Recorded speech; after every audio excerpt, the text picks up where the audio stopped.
நண்பர்களுக்கு வணக்கம். So when wealth is lost, nothing is lost. When health is lost, something is lost. When character is lost, everything is lost. So super star Rajinikanth அவர்கள் வந்து ஒரு மேடையில் சொல்லுவார். அது அப்படியே விஜய் காப்பி அடித்து ஏறக்குறைய என்னுடைய நினைவு சரியாக இருந்தால் ஒரு 1.5 வருடம் இருக்குன்னு நினைக்கிறேன். அதுக்கு முன்னாடி ஒரு 3000 பேரை கூப்பிட்டு பரிசு கொடுப்பாரு. பரிசு கொடுக்குற அந்த ஒரு இடத்துல விஜய் சொல்லுவார் இதை. ஸோ அவரே அதையும் சொல்லிவிட்டு அவரே அதுக்கு தமிழாக்கமும் பண்ணுவார். அதாவது பணம் ஒரு மனிதனுக்கு போயிடுச்சு அப்படின்னா எதுவுமே போகலை, ஏன்னா அதை என்றைக்குனாலும் மீட்டுக்கலாம். உடல் ஆரோக்கியம் போயிடுச்சு அப்படின்னா ஏதோ கொஞ்சமாக போயிருக்கு, அதையும் கொஞ்சம் தேத்தி ரெடி பண்ணலாம். ஆனால் கேரக்டர் போயிடுச்சுன்னா எல்லாமே போயிடுச்சு. இன்னைக்கு விஜய் அந்த இடத்துல நிற்கிறார். அதாவது கேரக்டரை இழந்து இன்னைக்கு ஒரு கூட்டத்தின், ஒரு தற்கொலை கூட்டத்தின் தலைவனாக, ஒரு எதிர்பார்க்கப்பட்ட ஒரு அரசியல்வாதியாக, ஒரு நல்ல மனிதன் என்று நம்பி அந்த நம்பிக்கையை இழந்து நிற்கக்கூடிய ஒரு சாமானியனாக விஜய் அந்த இடத்துல நின்றுட்டு இருக்காரு. என்னன்னா, அதாவது இதெல்லாம் அவர் எப்படி பசங்களை, அதாவது நம்மளால விடுங்க, அந்த தற்கொலைகளை எப்படி டீல் பண்ணுறாருன்னா, இந்த போக்கிரி படத்தில் பிரகாஷ்ராஜ் பக்கத்தில் ஒரு பொண்ணை வச்சுட்டு டக்குன்னு கில்லுவார். அந்த பொண்ணு கத்தும். அது சொல்லுவார், கில்லுனா வலிச்சுதுன்னா கத்தக்கூடாது, சைலண்டாக இருக்கணும் அப்படின்ற மாதிரி. இந்த தற்கொலையில் நான் என்ன வேணாலும் பண்ணுவேன், வலிக்கும், சைலண்டாக இருங்க, நான் பண்ணுறது தான் ராஜ்யம், நான் சொல்கிறதே கேட்டு அலையணும், என் இஷ்டத்துக்கு நான் பண்ணுவேன், நீ யார் என்னை திருப்பி கேள்வி கேட்குறது, எனக்கு நீ அடிமை, எனக்கு ரசிகன், அவ்வளோதான், நான் என்ன பண்ணாலும் அதுக்கு நீ முட்டு கொடுத்துட்டு அலையணுன்ற மாதிரி அந்த பசங்களை போட்டு டீல் பண்ணுறாரு. அந்த பசங்க பொறுமிட்டு வரணும். நேற்றுலாம் என்னடா இது, ஏடா, அதாவது என்ன தப்பு வந்து த்ரிஷா அவர்களை வந்து விஜய் அவர்கள் ஒரு கல்யாணத்துக்கு கூட்டு போனது தப்பு கிடையாது. ஆனால் அவர் எப்போ பண்ணுறாரு, அவரோட இன்டென்ஷன் என்னன்றதான் இங்கே பிரச்சனையே. அதாவது மனைவி பெட்டிஷன் போட்டிருக்காங்க, டைவர்ஸ் இருக்குது, அந்த விஷயம் வெளியில் வந்து ஒரு வாரம் கூட ஆகலை, 4 நாள் ஆகலை. அதுக்குள்ளே பார்த்தீங்க அப்படின்னா இந்த மாதிரியான ஒரு விஷயம் நீ எனக்கு எதிராக நீ பண்ணிட்ட, நீ வந்து இப்படி நீ பண்ணியிருக்க கூடாது, இப்போ என்னுடைய அரசியலில் பாரு எப்படியான ஒரு தாக்கத்தை இது ஏற்படுத்துது, நான் உன்னையே கஷ்டப்படுத்துற மாதிரி திருப்பி பண்ணுற மாதிரி அப்படின்னு பண்ணுறாரு. பார்த்தீங்களா, அதுதான் இங்கே பிரச்சனை. அதாவது ஒரு மனைவி கஷ்டப்படுவாங்க, மனைவியை விடுங்களேன், ஜேசன் சஞ்சயும் திவ்யா சாஷா அவங்கள யோசிச்சு பாருங்க, அவங்களுக்கு இது எவ்வளவு பெரிய மனவலியை கொடுக்கும் யோசிச்சு பாருங்க. அதாவது அவங்க அம்மா எந்த தப்பும் பண்ணல, சங்கீதா அவர்கள் எந்த தப்பும் பண்றாங்க. சங்கீதா அவர்கள் சட்டத்திட்டத்துக்கு உட்பட்டு நேராக கோர்ட்டுக்கு போய் கோர்ட்ல டிவோர்ஸ் கேட்டு ஒரு பெட்டிஷன் போடுறாங்க. அதை தவிர அவங்க ஏதாவது தப்பு பண்றாங்களா? அந்த பெட்டிஷன் வெளியில் லீக் ஆகுது, ரைட்டுங்களா?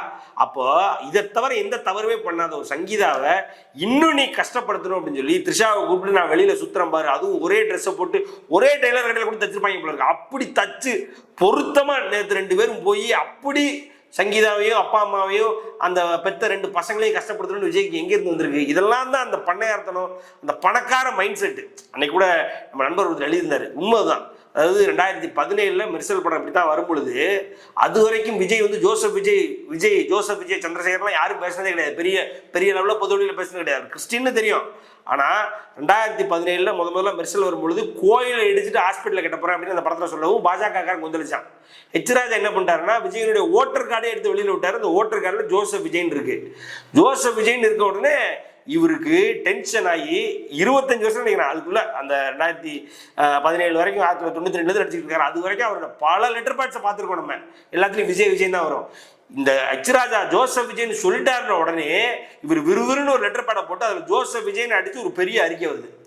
நீ ஒன்று பண்ணேன்னா நான் எதிர்த்து திருப்பி பண்ணுவேண்டா அப்படின்ற அந்த மைண்ட் செட். இதெல்லாம் தான் அந்த பண்ணையார்த்தனம். அந்த பணக்கார நம்மகிட்ட இருப்பானு, அந்த ஒரு சில ஃப்ரெண்ட்ஸ், இந்த பணக்கார ஃப்ரெண்ட்ஸ் இருப்பானு, அவனுக்கு இப்படி தான் பண்ணுவானு, நீ பண்ணுவியா நானும் திருப்பி பண்ணுவேன், என்கிட்ட பற்றியா எப்படி இருக்குது, நான்லாம் உனக்கு ஒன்றும் கிடையாது, நீ என்ன சொன்னாலும் நான் உனக்கு அடிமையாக மாட்டேன், உனக்கு நான் அடங்கி போக மாட்டேன் அப்படின்ற அந்த பணக்கார மைண்ட் செட் அதை அப்படியே திருப்பி பண்ணுவேன். அப்படித்தான் இன்னைக்கு தன்னுடைய மனைவியை காயப்படுத்தணுன்றதுக்காண்டி வேணுமுன்னே 2 பேரும் கிளம்பி ஒரே காரில் போய், ஏன் இது பண்ணுறதுல என்ன தப்பு இருக்குது அப்படின்னா, பண்ணுறதுல என்ன தப்பு இருக்குன்னா எந்த நேரத்தில் பண்ணார், அதுதான் இங்கே பிரச்சனை. 2வது, இன்னைக்கு நீ அரசியலுக்கு வரீங்க அப்படின்னு சொல்லி வெளியில நாய் மாதிரி உங்களுக்கு எவ்வளவோ பேர் வேலை பார்த்துக்கிட்டு இருக்கான். அதாவது எங்கெல்லாம் உங்க பேரை சொல்லி அடி வாங்க வேண்டியிருக்கோ வாங்குறானுங்க, எங்கெல்லாம் உங்க பேரை சொல்லி முட்டு கொடுக்க வேண்டியிருக்கோ கொடுக்குறானுங்க, எங்கெல்லாம் போய் எல்லா டிபேட்லையும் போய் எந்த தலைக்கார எந்த டிபேட்ல போய் உட்காந்தாலும் சுத்தி இருக்கிறவங்கள கேங்கா கூடி செய்யறானா இல்லையா பாக்குறோம். இவன் எல்லாவனும் ஒரு என்ன சொல்றது, குழந்தையை ட்ரீட் பண்ற மாதிரி கேவலமா சிரிச்சுட்டு வச்சுட்டு ஒரு ஜோக்கரை ட்ரீட் பண்ற மாதிரி ப்ராப்பரா அந்த மடக்கு ஊதிகள்ன்ற வார்த்தையை உள்ள ஒரு சாதாரண ஒரு பாவப்பட்ட ஒரு மனுஷனை எப்படி ட்ரீட் பண்றோமோ அந்த மாதிரி, அதாவது கிறுக்கத்தனமா ட்ரீட் பண்ணிட்டு இருக்காங்க. அவ்வளவு கஷ்டப்பட்டு உங்களுக்காக உங்க கட்சியை தூக்கி கொண்டு போகணும், உங்களை எப்படியாவது தூக்கி கொண்டு போய் உங்களை எப்படியாவது முதல்வராக்கணும்னு விளையாண்டுட்டு இருக்கான். நீங்க பாட்டுக்கு கூட்டு போறீங்க. அதை தான் ஒரு தம்பி கூட எழுதியிருந்தான், நான் யார் விஜய் ஃபேனே ஒருத்தர் எழுதியிருந்தான், அண்ணா அந்த எலெக்ஷன் வரைக்கும் கண்ட்ரோல் பண்ணான்னு எழுதியிருந்தான். உண்மை அப்படிதான். இப்படி நான் சொல்கிறேன்னு நினைக்காது, உண்மை அதுதான். அப்படி என்ன உனக்கு அப்படி உனக்கு என்ன தேவை இருக்குது? அதாவது எம்ஜிஆர் அவர்கள் கூட ஏங்க ஆம்பளைங்க வந்து 1000 வகையில் ரொம்ப மோசமானவன் இருக்கிறான், இது சகஜம்தான், அது குறிப்பாக அரசியல் இது சகஜம்தான்றதெல்லாம் ஏற்றுக்கும், ரைட்டா? ஆனாலும் மனைவி வந்து எனக்கு இப்படி என் புருஷன் கஷ்டத்தை கொடுக்குறான் அப்படின்னு வெளியில வந்து சொல்ற மாதிரி எம்ஜிஆரோ இல்லை கருணாநிதியோ இல்லை ஸ்டாலின் அவர்களோ யாருமே இருந்ததில்லை. அப்போ நீ உன் மனைவி உன் குடும்பத்தை பெத்த பிள்ளைங்களை அப்பா அம்மாவை கஷ்டப்படுத்தி இப்படி ஒரு வாழ்க்கையை ஏன் வாழணும் அப்படின்ற ஒரு கேள்வி வருதா இல்லையா?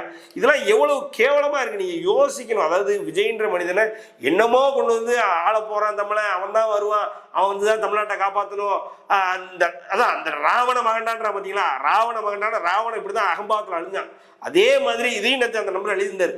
இந்த அகம்பாவத்தில் அழிய போற அந்த ஆளு அவ்வளவுதான், வேற ஒன்றும் இல்லை. இந்த கட்சியில் இனிமேல் பயணிப்பது வந்து கிட்டத்தட்ட அதாவது கீழே இருக்கிற கத்தி எடுத்து உங்களை நீங்களே கழுத்து எடுத்துட்டு சாகிற மாதிரி. அப்படி நீ சாகணும்னா இந்த ஆளு கூட இனிமேல் பயணிக்கலாம். ஏன்னா இனிமேல் இவர் கூட பயணிக்கக்கூடிய ஒரு தேவையே யாரும் இல்லைன்னு நான் நினைக்கிறேன். நேற்றே ஆல்மோஸ்ட் எல்லா என்ன சொல்றது, அதாவது அண்ணா இப்படி பண்ணிட்டேன்னா, அண்ணா உன்னை நம்பி இருந்தேன்னா, ஏன்னா இப்படி சங்கீதாண்டிக்கு துரோகம் பண்ற, ஏன்னா இப்படி சங்கீதாண்டியை கஷ்டப்படுத்துற, ஏன்னா உங்களுக்கு எவ்வளவு நாங்கள் வேலை பார்த்துக்கிட்டு இருக்கோம், நீ இப்போதான் இந்த வேலையெல்லாம் பார்த்துக்கிட்டு இருக்கணுமா, இதுக்கு மேலே எனக்கு உனக்கு முட்டு கொடுக்க எனக்கு ஒன்றுமே இல்லைன்னா நேற்றே எழுத ஆரம்பிச்சிட்டாங்க. நம்ம இதை தான் முதல்லே சொல்லிட்டு இருந்தோம், இந்த ஆளோட மொராலிட்டியே தப்பு, இந்த ஆளோட நடவடிக்கை தப்பு, ரொம்ப கெட்டவன், ரொம்ப மோசமானவன்னு நான் கிட்டத்தட்ட 2003 சொல்லிட்டு இருக்கேன். அப்போ யாரும் கவனிக்கல. இன்னைக்கு பார்த்தீங்கன்னா உங்களுக்கே உண்மை தெரியுது. இதை தான் நான் பல இடங்களில் பேசியிருக்கேன். அப்போ நான் உங்களுக்கு தப்பா தெரிஞ்சேன். இன்னைக்கு எனக்கு இது எல்லாத்தையும் விட்டுருங்க, என்னை விட்டுருங்க, நான் பல இடங்களில் பேசியிருக்கேன் வச்சிருக்கேன். ஒரு சில பெண்கள் வந்து இப்பவும் பார்க்குற முட்டு கொடுக்குறாங்க. அண்ணன் பண்ணது இதில் என்ன இருக்குது, 2 பேரும் ஃப்ரெண்ட்ஸு, அவங்க ஒரே கல்யாணத்துக்கு போகிறாங்க, ஏஜிஎஸும் அவங்களுக்கு ஏஜிஎஸ்னுடைய அகரம் குரூப்பும் அவங்க 2 பேருக்கும் ஃப்ரெண்ட்ஸு, அதில் இதில் என்ன தப்பு இருக்குது, 2 பேரும் சேர்ந்து போனால், இல்லை அவங்க எதுவும் தப்பு பண்ணலாம் வைக்கல.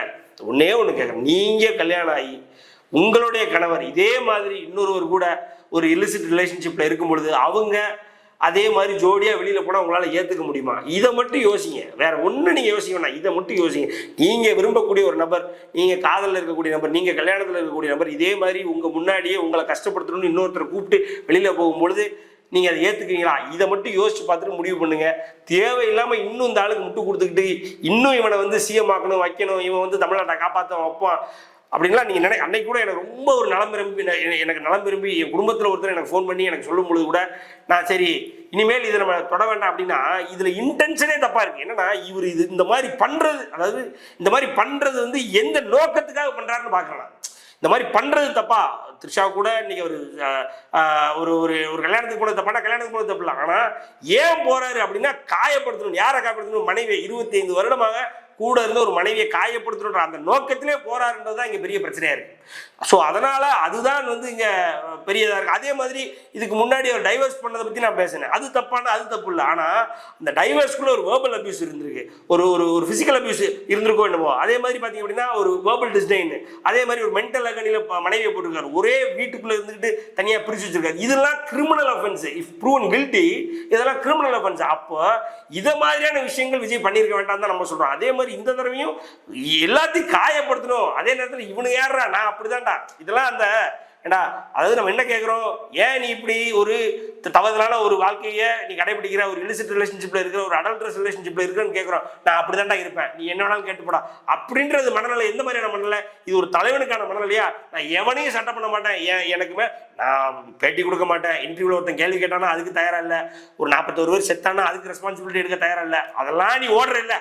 இதுக்கு மட்டும் எதுக்கு தெரிச்சுட்டு வந்து எங்களுக்குலாம் பதில் கொடுக்கணும்? ஆமா நான் அப்படி தாண்டான்ட்டு வரேன், இதுக்கும் பொத்திட்டு வீட்டுக்குள்ள இருக்க வேண்டியதானே, அதே பனையூரில் படுத்துட்டு இருக்க வேண்டியதானே? இதுதான் கேள்வி.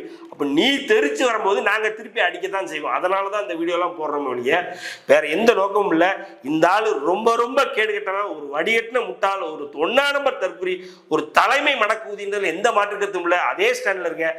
இந்த தடவை நான் அன்னைக்கு சொன்னதான் இன்னைக்கும், இந்த தடவை இந்த ஆள் ஏதாவது தொகுதியை சூஸ் பண்ணி நின்னான்னா அதில் இவனுக்கு டெபாசிட் கிடைக்க விடாமல் பண்ணுறது தான் வந்து அந்த தொகுதி மக்களுக்கு நான் வைக்கக்கூடிய ஒரே வேண்டுகோள். அந்த தொகுதி மக்கள் அதை செஞ்சாதான் இந்த ஆளு பண்ண சேட்டைக்கு நீங்க கொடுக்குற பதிலா இருக்கும். இதெல்லாம் வந்து ரொம்ப பெரிய சேட்டை. அதாவது எம்ஜிஆர் பண்ணலைங்க, எம்ஜிஆர் பண்ணல, அவர் பொண்டாட்டியை வச்சுக்கிட்டு கூட 4 பேர் 100 பேர் வச்சுக்கிட்டோம், பொண்டாட்டியை கடைசி வரைக்கும் கஷ்டப்படுத்துன்னு நினைக்கல, பொண்டாட்டி எனக்கு கஷ்டம் வெளியில வந்து சொல்லலை, கலைஞர் வந்து சொல்ல, கலைஞரோட மனைவி யாருமே சொல்லலை. அப்போ நீ கூட இருக்கிற ஒரு பெண்ணை கஷ்டப்படுத்துன்னு நினைக்கிறேன்னா நீ என்ன அண்ணன்? லட்சம் தங்கச்சி இருக்கு, லட்சம் தங்கச்சிக்கு நான் தான் அண்ணன், அவங்க எல்லாருக்கும் நான் என்ன சொல்றது அறிவுரை சொல்றேன், அது சொல்றேன் கண்டதை பேசியிருக்காங்க, நேரத்துல இருந்து போட்டு அடிச்சுட்டு இருக்காங்க. அதாவது ஒரு ஒரு ஒரு படத்துலலாம் பெண்களுக்கு எதிரான அநீதி நடக்குது, கோபம் அப்படியே கையை முறுக்குறாரு, இது பண்றாரு. என்னடா நீ ரியல் லைஃபுக்கும் ரியல் லைஃபுக்கும் சம்பந்தமே இல்லை, அந்த ரியல் லைஃபை நம்பி தானே இத்தனை பெண்கள் முன்னால இருக்காங்க. அப்ப இந்த இத்தனை பெண்களையும் நீ எந்த மாதிரி நடத்துவா? இப்ப நீ ஒண்ணும் இல்லை, இப்ப நீ இப்படி பண்ணியிருக்க, எப்படி உனக்கு ஒருத்தி பிடிச்சிருந்ததுன்னா உன் மனைவியை நீ ஏமாத்திட்டு கஷ்டப்படுத்திட்டு அவளை இன்னும் கஷ்டப்படுத்திக்கிட்டே இருக்கணும் நீ நினைக்கிற. உன்னை பார்த்து உன் ரசிகனும் இதே மாதிரி ஒரு ஸ்டாண்டர்ட் எடுத்தான், இதை நார்மலைஸ் பண்ணிட்டான்னு யாரை வேணாலும் ஏமாத்திக்கலாம், ஏமாத்திட்டு நம்ம விஜயண்ணா மாதிரி இன்னொருத்தி கூட போயிடலாம் அப்படின்னு அதுல ஒரு இருக்கக்கூடிய லட்சம் மடக்கு ஊதியில ஏதாவது ஒரு 10 மடக்கு ஊதி அந்த மாதிரி இறங்கிட்டாங்க, ஊருக்கு 10 மடக்கு ஊதி எவ்வளவு பெரிய இம்பாக்ட் அது கொடுக்கும். இது எத்தனை லட்சம் பெண்களுக்கு இது பிரச்சனையா மாறும். அப்போ அப்படிப்பட்ட ஒரு நெகட்டிவ் ஒரு எக்ஸாம்பிளை செட் பண்ணிட்டு இருக்க நீ ஒன்ன இந்த தமிழ்நாட்டு அரசியலும் சரி, இந்த தமிழ்நாட்டிலிருந்து அப்புறப்படுத்த வேண்டிய ஒரு ஒரு நிலை வந்துருச்சு. ரெண்டாவது, நமக்கு ஒரு ஒரு ரொம்ப கிளாசிஃபைடான இன்ஃபர்மேஷன் கிடைச்சது. அதாவது நேற்று நடந்த விஷயத்தை வச்சு சங்கீதா அவர்கள் எப்படி ரியாக்ட் பண்ண போறாங்க, என்ன ஏது அப்படின்றத பற்றி ஒரு இன்ஃபர்மேஷன் கிடைச்சிருக்கு. அதை டக்குன்னு சொல்லிட்டு நான் முடிச்சிடுறேன். என்னன்னா, சங்கீதா அவர்கள் வந்து இதை சாதாரணமாக விடுவதாக இல்லை. அதாவது இந்த பெட்டிஷன் வெளியில் லீக் ஆனதுக்கு அப்புறம் ஏறக்குறைய 2 கவுன்சிலும் வந்து நம்ம புதன்கிழமை, அதாவது நம்ம அதை பற்றி பேசலாம் நினச்சோம் புதன்கிழமை, சரி வேண்டாம்னு விட்டாச்சு. புதன்கிழமை உட்காந்துருக்காங்க போல இருக்கு. புதன்கிழமை உட்காந்து என்ன பேசியிருக்காங்களா அப்படின்னா, அதாவது பார்ட்டிஸ் 2 பேர் இன்வால்வ் இல்லை, 2 பேரோட லீகல் கவுன்சில்ஸ் இன்வால்வ். என்ன பேசியிருக்காங்களா அப்படின்னா, இந்த பிரச்சனையை சுமூகமாக முடிக்கிறதுக்கு என்ன செட்டில்மெண்ட்டு, என்ன ஏது, ஒரு ஒரு என்ன சொல்றது எக்ஸ்பெடைட் பண்ணி ரொம்ப ஃபாஸ்ட்டாக இந்த இருக்கும். நீங்கள் பார்த்தீங்கன்னா ட்ரிபியூனல் கோர்ட்ஸ் ஒரு சிலது இருக்கும், அதே நேரத்தில் வந்து இந்த மாதிரி சிவில் குற்றங்களை விசாரிக்க, குறிப்பாக டிவோர்ஸ் கேஸுகளை விசாரிக்க ரொம்ப ஃபாஸ்ட் ட்ராக் பண்ணி எக்ஸ்பெடைட் பண்ணி விசாரிக்க ஒரு சில சிட்டிங்லாம் இருக்கும், ஒரு சில பெஞ்ச் இருக்குது. அந்த பெஞ்சில் இந்த கேஸை கொண்டு போய் அதே மாதிரி எவ்வளோ செட்டில்மெண்ட்டு, என்ன ஏது ஆலிமோனி அப்படின்றது ரொம்ப டிஸ்க்ளோஸ் பண்ணாமல், அதாவது ஒரு ஒரு ஒரு என்க்ளோஸ்டு ஒரு சுச்சுவேஷனில் இதை பேசி முடிக்கலாம் அப்படின்ற மாதிரி தேவர் டிஸ்கஸிங். அதில் ஒரு சுமூகமான ஒரு நிலை எட்டாததுனால தான் விஜய் இந்த வேலையை பார்த்துருக்காப்புல அப்படின்ற மாதிரி தகவல் வந்திருக்கு.